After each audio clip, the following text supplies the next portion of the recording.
ध्यान दीजिए, आज का जो टॉपिक है बहुत ही महत्वपूर्ण टॉपिक है और अभी इस जो भी चीज पढ़ रहे हैं इसमें और भी बहुत सारी इंपॉर्टेंट सारे क्वेश्चंस, इंपॉर्टेंट सारी बातें आने वाली है। तो आपको कोशिश क्या करना है, वन बाय वन सबको बढ़िया से समझते जाना है। ठीक है, तो चलिए स्टार्ट करते हैं अगला टॉपिक। उसका नाम है टेम्परेचर डिपेंडेंस ऑफ रेजिस्टेंस। इसका मतलब क्या हुआ, इसका मतलब क्या हुआ, क्या कि प्रतिरोध का तापमान पर निर्भरता, तापमान पर निर्भरता। और अभी देखिएगा आपको हम बहुत ही सिंपल तरीके से एक फॉर्मूला प्रूफ करेंगे, मतलब बहुत सिंपल तरीके से, और आप चेक कीजिएगा कि आपको समझ में आया या नहीं आया। चलिए मान लिया जाए कोई एक कंडक्टर है, गौर से देखते जाइएगा। मान लिया जाए एक कंडक्टर है, इसका टेम्परेचर है T1, टेम्परेचर कितना है T1, रेजिस्टेंस कितना है R1। कोई दिक्कत, कोई दिक्कत। अब आप बोलिए अगर T1 का मान बढ़ेगा, अभी तुरंत सीखे हैं कि टेम्परेचर डायरेक्टली प्रोपोर्शनल है रेजिस्टेंस, रेजिस्टेंस डायरेक्टली प्रोपोर्शनल है टेम्परेचर के, तो टेम्परेचर बढ़ेगा तो रेजिस्टेंस बढ़ेगा या ना बढ़ेगा, हाँ या ना। तो मान लिया let at T1 temperature resistance is R1।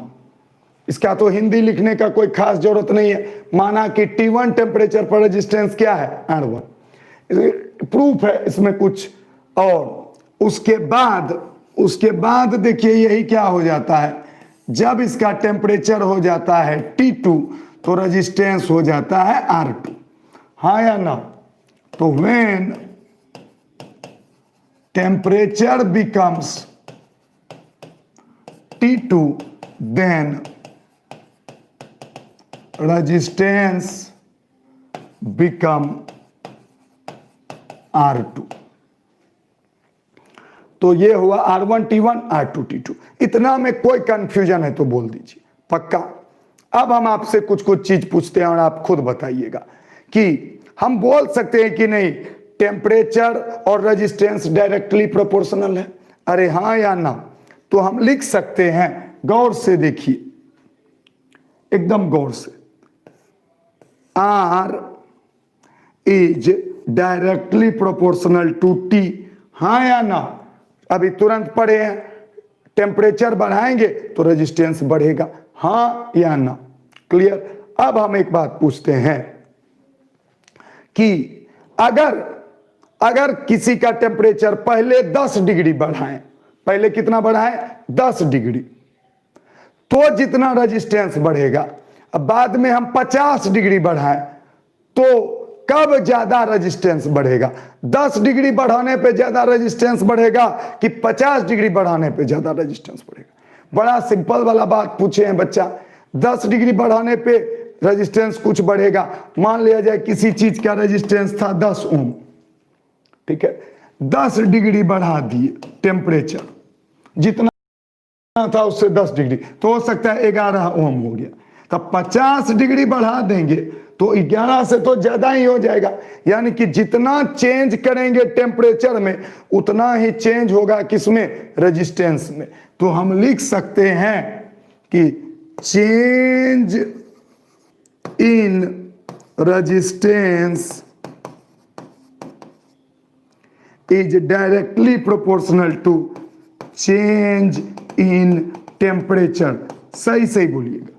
इसका मतलब क्या हो गया, इसका मतलब हो गया डेल्टा R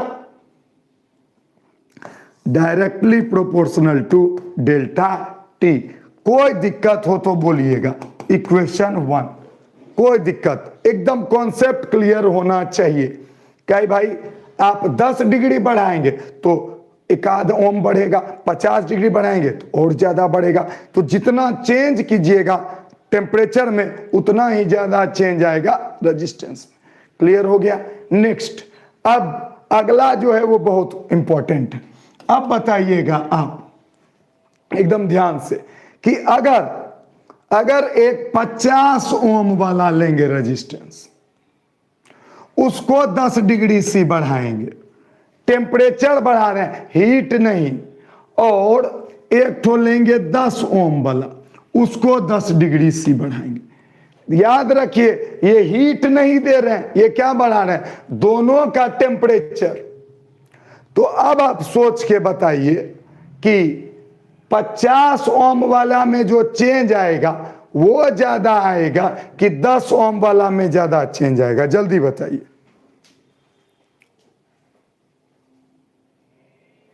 वेरी गुड। तो किसमें ज्यादा चेंज आएगा? 50 ओम वाला में। किसमें ज्यादा चेंज आएगा? 50। अरे सोच के देखो, ये बहुत सुंदर है, बहुत सुंदर। ध्यान से देखो, तुमसे सवाल पूछे थे। अच्छा देखो तो 10-20 ही चलो, तो अगर 20 ओम होगा किसी का रेजिस्टेंस, 20 ओम होगा, तो सोचो यहां तक का हुआ 10 ओम और यहां तक का 10 ओम। इतना तो आपको पता है, आर बराबर होता है रो एल बाय ए। सब आएंगे, ये सब भी और काम करेंगे। तो आर किसके प्रोपोर्शनल हुआ? एल के प्रोपोर्शनल। लंबाई बढ़ाएंगे तो रेजिस्टेंस बढ़ेगा। तो अब अगर इसको 10 डिग्री सी बढ़ाएंगे, इसको भी 10 डिग्री, तो ये 11 ओम मान लिया जा हुआ, ये भी 11 ओम हुआ, तो टोटल मिला के कितना हो गया? 22 ओम। तो 10 ओम वाला में 1 ओम चेंज आया, लेकिन 20 ओम के लिए कितना ओम चेंज आया?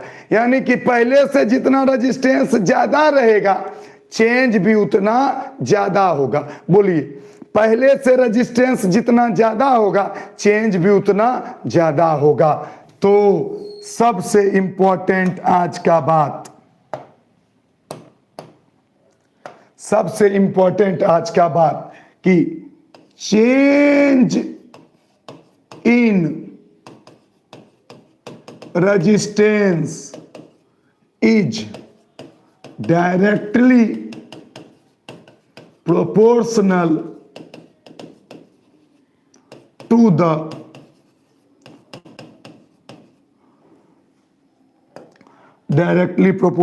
The initial resistance. यानी कि कहने का मतलब, अगर आप पहले ज्यादा रेजिस्टेंस लीजिएगा, पहले ज्यादा रेजिस्टेंस लीजिएगा तो चेंज भी ज्यादा होगा, पहले कम लीजिएगा तो चेंज भी कम होगा।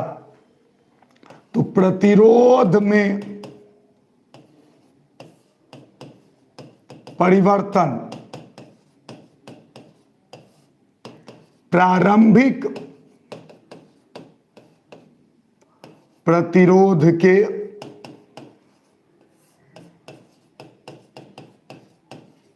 समानुपाती होता है। प्रतिरोध में परिवर्तन किसके समानुपाती होता है? प्रारंभिक प्रतिरोध के समानुपाती होता है। प्रतिरोध में परिवर्तन प्रारंभिक प्रतिरोध के समानुपाती होता है। अब ये लिखिए, इसका मतलब है कि delta R directly proportional to R, equation 2, और भी आई, यही है सबसे ज्यादा। ये तो बड़ा आसान है। अब फ्रॉम इक्वेशन 1 एंड 2,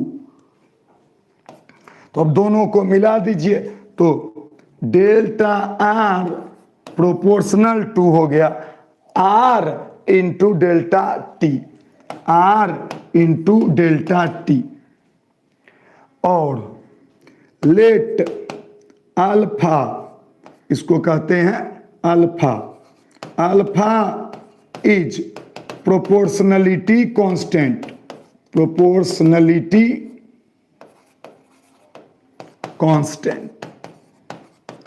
तो अल्फा क्या हो गया? Proportionality constant. पुट कर दिए तो देखिए डेल्टा आर इक्वल टू हम लिखे अल्फा आर डेल्टा टी। कोई दिक्कत? प्रोपोर्शनलिटी कांस्टेंट अल्फा कहां से आया होगा? एक्सपेरिमेंट से। कहां से आया होगा? एक्सपेरिमेंट से। ठीक है, अब गौर से सुनिएगा। अब अगर आप जानते हैं पहले क्या था R1, बाद में क्या हुआ R2, तो हम लिख सकते हैं डेल्टा R बराबर R2 माइनस R1 और डेल्टा T बराबर T2 माइनस T1। अब पुट कर दी। डेल्टा R मतलब change in resistance R2 minus R1, delta T T2 minus T1 put किए तो R2 minus R1 equal to alpha R T2 minus T1। अब यहां R क्या है? R है यहां पे इनिशियल। क्या है? इनिशियल। तो इनिशियली कितना लिए हैं? R1। तो यहां पे हम R1 कर सकते हैं। गौर से देखिए, इनिशियली क्या लिए हैं? R1। पहले तो नहीं लिखे थे, अब हम लिख रहे हैं ये वाला। तो इनिशियल में आपका R1 था, फाइनल में क्या हुआ? R2। अब इसको अगर इस R1 को उधर कर दिया जाए तो आ जाएगा R2 बराबर R1 plus alpha R1 T2 minus T1। अब R1 को क्या ले लीजिए? कॉमन। R1 को क्या ले लीजिए? कॉमन। तो फाइनल रिजल्ट जो आ जाएगा वो आ जाएगा R2 बराबर R1 1 plus alpha T2 minus T1। This is the relation between resistance and temperature. और बिहार बोर्ड में इस पे न्यूमेरिकल पूछता है। तो देखिए, अब गौर से एक बार देखिए क्या क्या किए। सबसे एकदम ध्यान से, सबसे पहले R1 resistance, T1 temperature. Temperature बढ़ा है, रेजिस्टेंस बढ़ा। हम जान रहे हैं कि resistance directly proportional to temperature है। Change in resistance directly proportional to change. तो इक्वेशन 1 लिख दिए। उसके बाद ये वाला खाली समझने में समय लगा। ठीक है, कि बड़ा रेजिस्टेंस लेंगे तो चेंज भी ज्यादा होगा, कम रेजिस्टेंस लेंगे तो चेंज भी छोटा होगा। तो delta R directly proportional to R1 मिला दिए, सॉल्व कर दिए, पुट कर दिए। डेल्टा के जगह पे ये, डेल्टा की जगह पे ये आंसर। तो जल्दी इसको लिखिए फास्ट।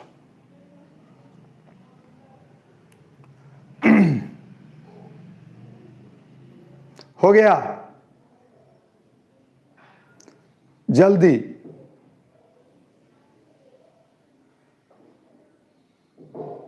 अगला भी बहुत सुंदर होने वाला है।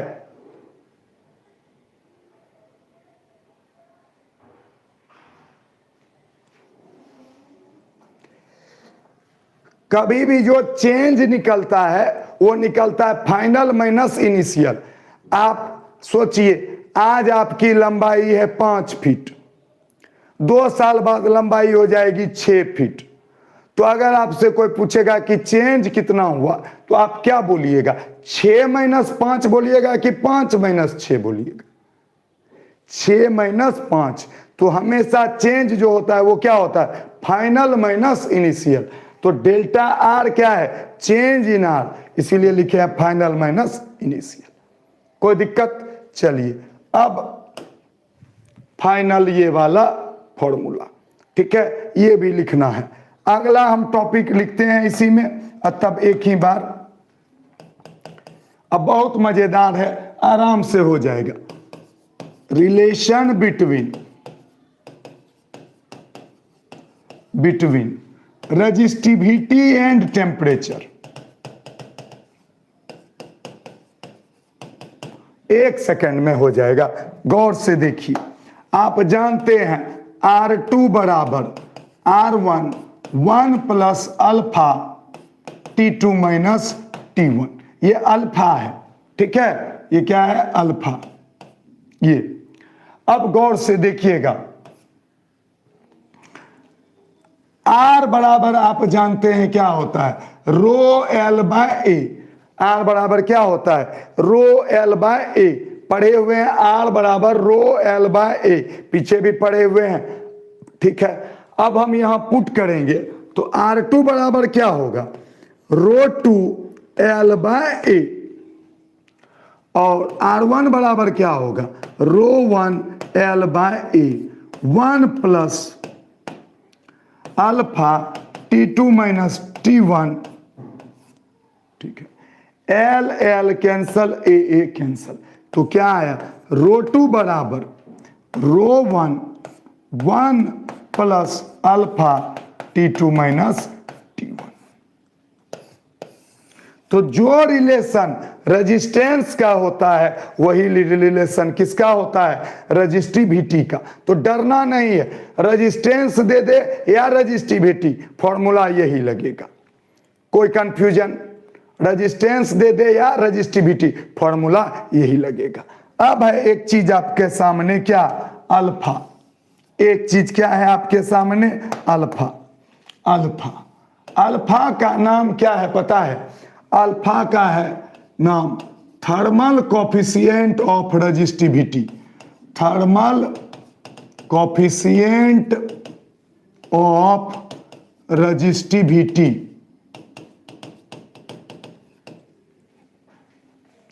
Thermal coefficient of resistivity. तो आप गौर से देखिए, एक छोटा सा वापस आते हैं, आप बोल सकते हैं कि नहीं यहां से ई वाला इक्वेशन को अगर खींचिए तो आप लिख सकते हैं डेल्टा आर बटे, देखिए तो डेल्टा आर बटे आर डेल्टा टी बराबर अल्फा। हाँ या ना, गौर से देखिए, लिख सकते हैं कि नहीं, यानी change in resistance per unit, original resistance per unit change in temperature equal to alpha.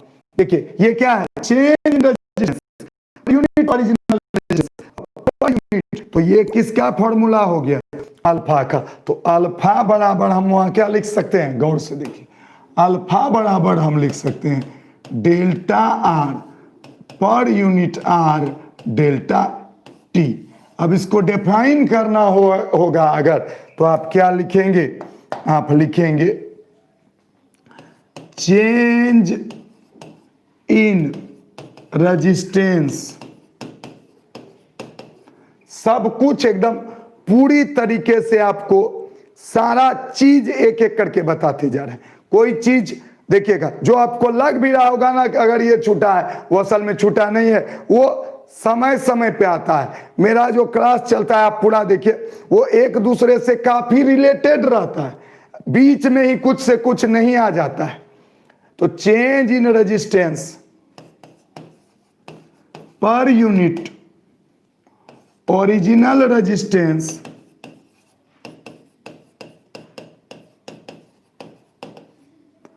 Per unit temperature difference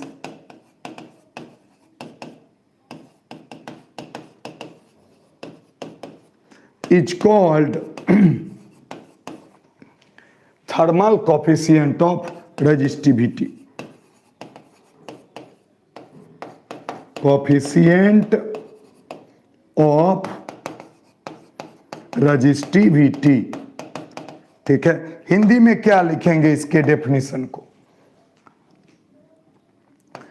इकाई तापमान में परिवर्तन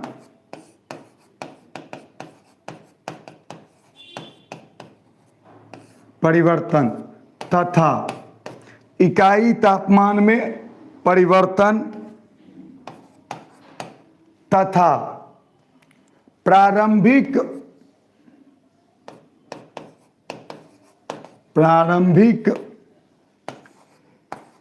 इकाई प्रतिरोध के लिए, दो चीज है, तापमान में परिवर्तन और प्रारंभिक प्रतिरोध के लिए।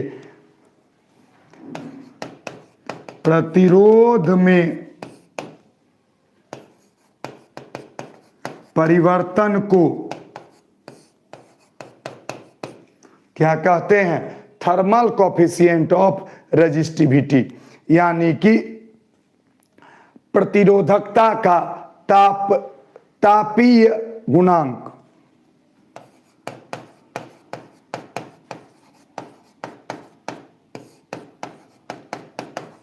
तापीय गुणांक, कुछ और भी नाम हो सकता है, ठीक है। अब इसका एसआई यूनिट क्या होगा, यही सब पूछता है। एसआई यूनिट देखिए क्या होगा, इसका ओम, इसका ओम, ओम ओम कैंसल होता है केल्विन इनवर्स। क्या होता है, केल्विन इनवर्स। याद रखिएगा एसआई यूनिट अल्फा का क्या होगा, केल्विन इनवर्स। जल्दी लिखिए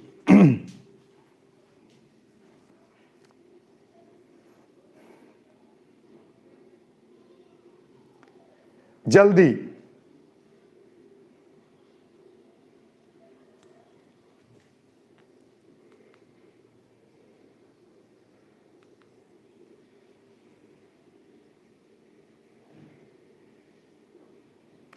मिल जाएगा, स्टडी मटेरियल भी मिल जाएगा। आगे बढ़े।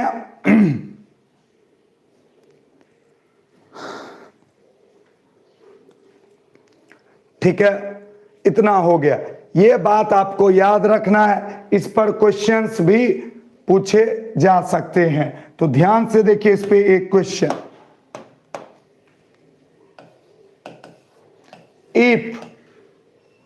if temperature of a conductor is 20 degree C and resistance is 10 ohm, after increasing temperature up to, इसको लिख दीजिए 20, अच्छा ठीक है रहने दीजिए 20 degree, up to 50 degree C and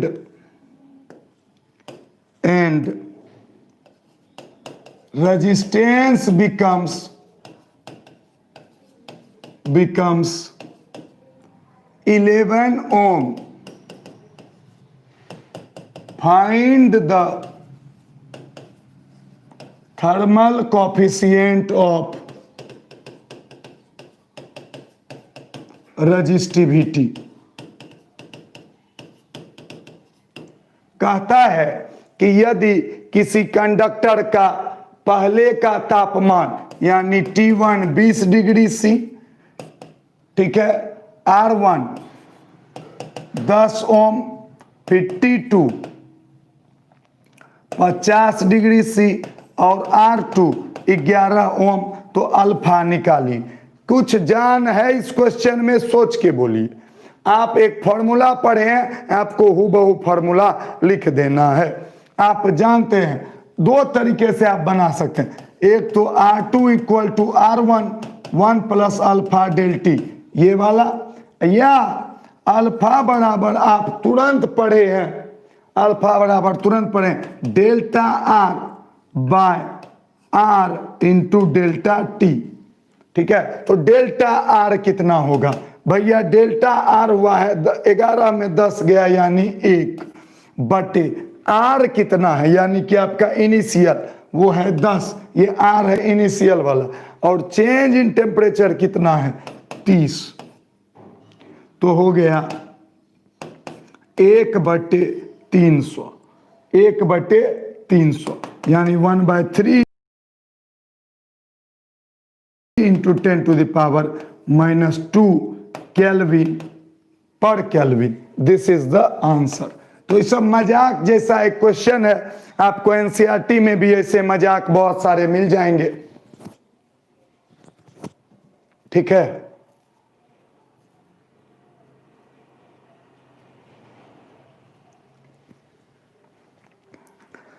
ठीक, कोई दिक्कत, आगे बढ़े। देखिए जिन्हें भी कुछ भी हमसे पर्सनली बात करना हो आप बात कर सकते हैं। क्लियर? मेरा जो स्टडी मटेरियल है वो यही है, मेरा स्टडी मटेरियल, कोई अलग से स्टडी मटेरियल मेरे पास नहीं है, यही है स्टडी मटेरियल। अगर आप ये नहीं पढ़ रहे हैं तो स्टडी मटेरियल भी कुछ नहीं करेगा। हम बहुत सारे खास करके उन बच्चों को जो कम पढ़ते हैं उनमें हम एक खास बात देखते हैं, उसको अभी हम बोल देंगे ना कि कल तुमको क्वेश्चन बैंक देंगे तो फिर वो क्वेश्चन बैंक मांगने लगेगा, वो पढ़ाई पे ध्यान नहीं देगा। ये बहुत खतरनाक बात है। मतलब टीचर कुछ रोज नया नया चीज फेंकते रहेगा, अब तुम ये पढ़ो, अब तुम ये, यही तो है मेरा स्टडी मटेरियल। क्या है स्टडी मटेरियल? यही तो है, थ्योरी, न्यूमेरिकल, फॉर्मूला, यही तो है स्टडी मटेरियल, और कुछ स्टडी मटेरियल नहीं। तो इसीलिए हम बोले कि ऐप पे स्टडी मटेरियल मिलेगा, क्योंकि ऐप पे तो ये मिलेगा ही। तो जल्दी इसको लिख लीजिए।